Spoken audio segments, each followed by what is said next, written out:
Hello বন্ধুরা, সবাই কেমন আছেন? আশা করি ভালো আছেন। একঘেয়েমি মাছের তরকারি খেতে কিন্তু আমাদের একটুও ভালো লাগে না। কারণ একই রকমভাবে রান্না করলে আমাদের কাছে যেহেতু ভালো লাগে না, সেহেতু বাসার সকলে ছোট বড় তাদের কাছে ভালো লাগবে কেমনে? সেই জন্যে আজকে কিন্তু পরিবারের সবার কথা মাথায় রেখে আমি ভিন্ন রকমের মাছের তরকারি রান্না করব। এখানে আমি কিন্তু বেশ কয়েক টুকরা মাছ নিয়েছি। আর মাছগুলোকে লবণ, হলুদ, ধনিয়ার গুঁড়া দিয়ে আমি কিন্তু মেখে রেখেছি। চলে যাব চুলায়।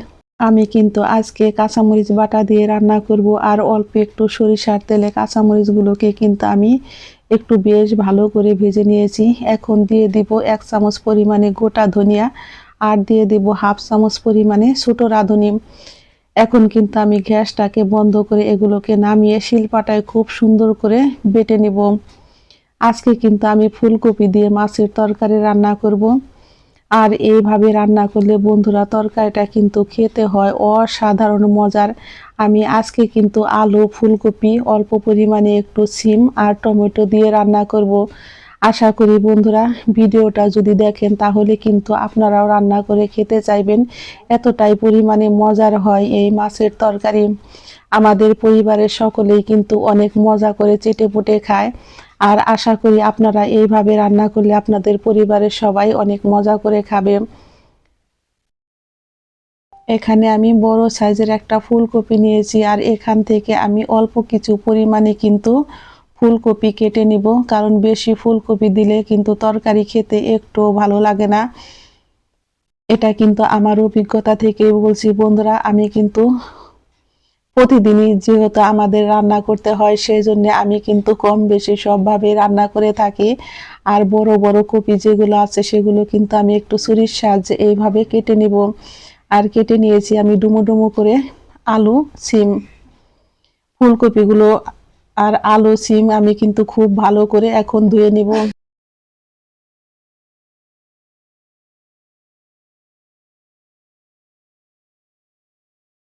চলে যাব আবারও চুলায়। কড়াইতে আমি দিয়ে দিব পরিমাণ মতো সরিষার তেল। আর আজকে কিন্তু আমি সরিষার তেল দিয়ে রান্না করব। যারা আমার পুরাতন বন্ধু আছেন তারা তো জানেনই আমি সরিষার তেল দিয়ে রান্না করি। তেলটা কিন্তু আমার খুব ভালো গরম হয়ে গেছে, কারণ অবশ্যই তেলটা খুব ভালো করে গরম করতে হয়। তা না হলে মাছ ভাজার সময় কিন্তু মাছ লেগে ধরে, আর মাছ যদি কড়াইতে লেগে ধরে সেই মাছ খেতে কিন্তু একটুও ভালো লাগে না। আর আমার বাসার কেউ কিন্তু সেই মাছটা খেতে চায় না। আমি কিন্তু মাছগুলোকে এখন বেশ ভালো করে উল্টে পাল্টে এইভাবে সুন্দর করে ভেজে নিব।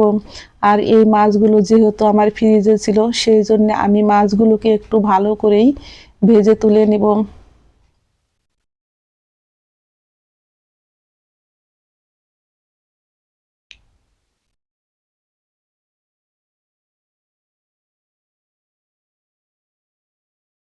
মাছ ভাজা তেলের মধ্যে আমি এখন দিয়ে দেব 1/2 চামচ পরিমাণে গোটা জিরে। ফোড়নটা কিন্তু আমার একদম রেডি হয়ে গেছে।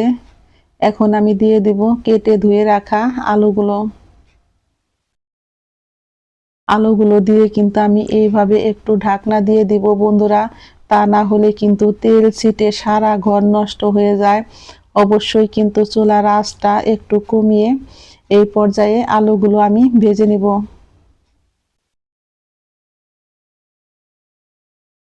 আমি আলুগুলোকে বেশ ভালো করে ভেজে নিয়েছি। এখন আমি দিয়ে দিব কেটে ধুয়ে রাখা ফুলকপি আর সিম।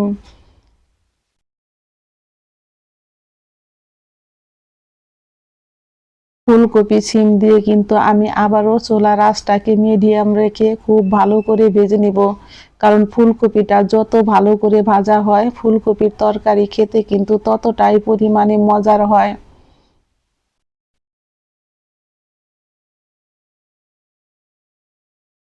আমি এখন ঢাকনা দিয়ে ঢেকে 5 মিনিট এইভাবে রান্না করে নিব। আর ঢাকনাটি তুলে আমি আবারও একটু এইভাবে নেড়ে দিব।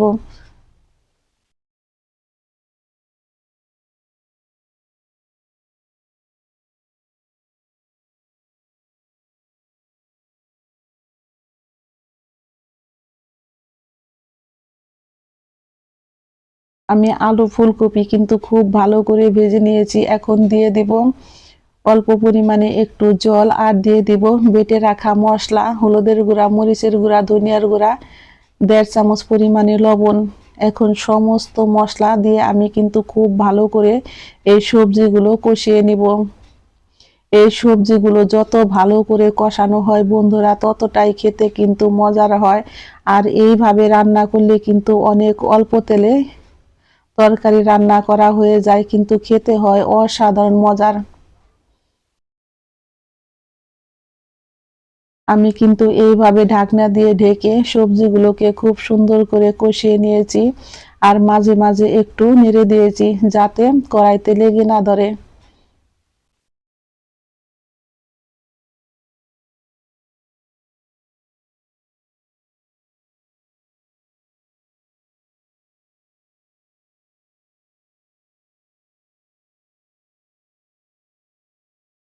আমার সবজিগুলো কিন্তু খুব সুন্দর করে কষানো হয়ে গেছে। এখন আমি দিয়ে দিব এর মধ্যে পরিমাণ মতো জল।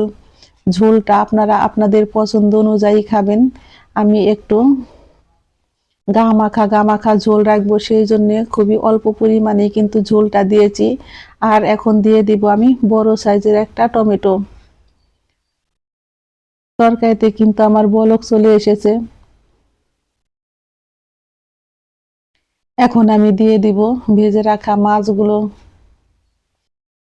মাছগুলো দিয়েও কিন্তু আমি 4 থেকে 5 মিনিট এইভাবে রান্না করে নিব। আর বলে বোঝাতে পারবো না বন্ধুরা, তরকারিটা এতটাই পরিমাণে মজার হয়েছে, দেখতে যেমন সুন্দর হয়েছে, খেতেও হয়েছে কিন্তু অসাধারণ মজার। এখন আমি দিয়ে দিব 1 চা চামচ পরিমাণে গরম মশলার গুঁড়া, আর দিয়ে দিব 1 চা চামচ পরিমাণে জিরার গুঁড়া।